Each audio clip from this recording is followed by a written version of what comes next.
54 வருஷம் கட்சி தொடங்குறதுல இருந்து இங்க இருக்கீங்க. இன்னொரு கட்சிக்கு போறதுக்கு மனதளவுல தயாராயிட்டீங்களா? இல்ல நான் சொல்றது கேளுங்க. ஒரு இயக்கத்திலே நான் பணியாற்றுவது முழுமையாக அந்த இயக்கத்தில் இருக்கும் வரை அடிக்கடி நல்லா ஜம்ப் பண்ணல பண்ணிருக்கேன்னா தினவர் கட்சிக்கு போயிருக்கேன்னா நான் கோரேன். இன்னைக்கு வந்ததுக்கு காரணமே ஒரு புதியமான ஒரு மாற்றத்தை உருவாக்குவதற்கு ஒரு பயணத்தை மேற்கொண்டிருக்கிறார்கள்.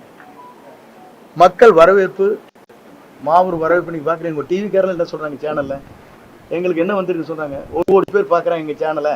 நாங்க அதனாலதான் 10 சேனல் போட்டு இறங்குற இடத்துலயும் எடுக்கிறோம், நிற்கிற இடத்துலயும் எடுக்கிறோம், அங்கேயும் எடுக்க. நீங்க தானே சொல்றீங்க. எனக்கு சொன்ன ஓனர் சொல்லியிருக்காரு, 4 ஓனர் கேட்டுக்கிறீங்களா இல்லையா?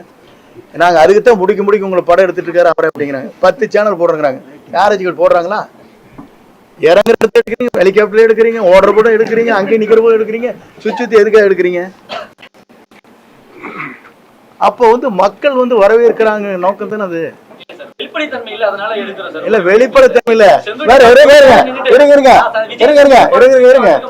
வெளிப்படைத்தன்மை இல்லைன்னு சொன்னா டெல்லி எடுத்துக்க வேண்டியதானே. டெல்லியில் வெளிப்படைத்தன்மையோட வந்தது காருக்குள்ள, அதெல்லாம் எடுத்து காட்ட வேண்டியது.